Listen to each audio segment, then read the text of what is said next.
RVNL यानी rail विकास निगम limited, ये Indian railway के लिए सिविल कंस्ट्रक्शन जैसे ब्रिज, रेलवे ट्रैक और स्टेशन बनाने वाली सरकारी कंपनी है।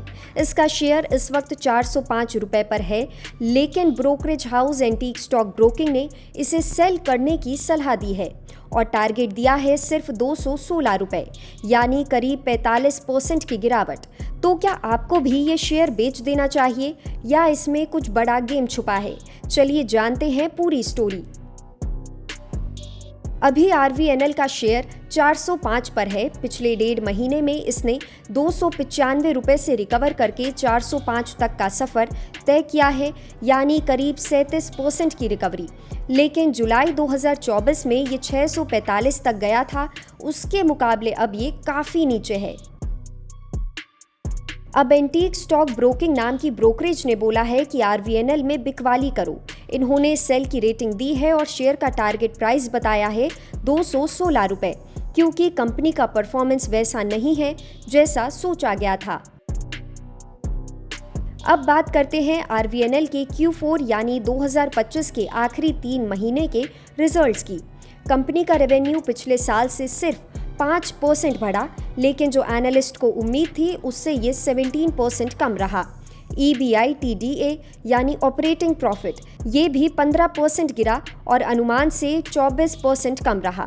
नेट प्रॉफिट की बात करें तो वो 22% नीचे गया और एनालिस्ट की उम्मीद से पूरे 39% कम रहा। अब सवाल उठता है कि इतनी गिरावट क्यों आई? इसके 2 रीजंस हैं। एक तो है हायर डेप्रिसिएशन, यानी कंपनी की एसेट्स की वैल्यू तेजी से घटी। दूसरा है लोअर अदर इनकम, यानी साइड से जो कमाई होती है वो भी घटी। FY25 में इलेक्शंस और मॉनसून की वजह से प्रोजेक्ट्स पर असर पड़ा।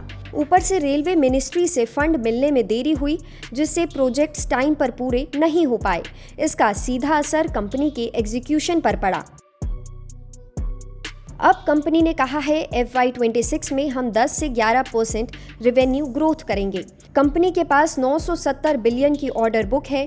TTM के हिसाब से ये 4.6 टाइम्स रेवेन्यू है, यानी अगर एग्जीक्यूशन सही से हुआ तो पैसों की कोई कमी नहीं होगी। साथ ही FY26 के लिए कंपनी को उम्मीद है कि 170 से 180 बिलियन के लिए नए ऑर्डर्स मिल सकते हैं। अब एनालिस्ट ने FY26 और FY27 के लिए EPS यानी अर्निंग्स पर शेयर का अनुमान 8% और 11% घटा दिया है। मतलब ये है कि आने वाले सालों में कंपनी की एक शेयर पर कमाई पहले के मुकाबले कम होगी और यही वजह है कि ब्रोकरेज ने सेल की सलाह दी है।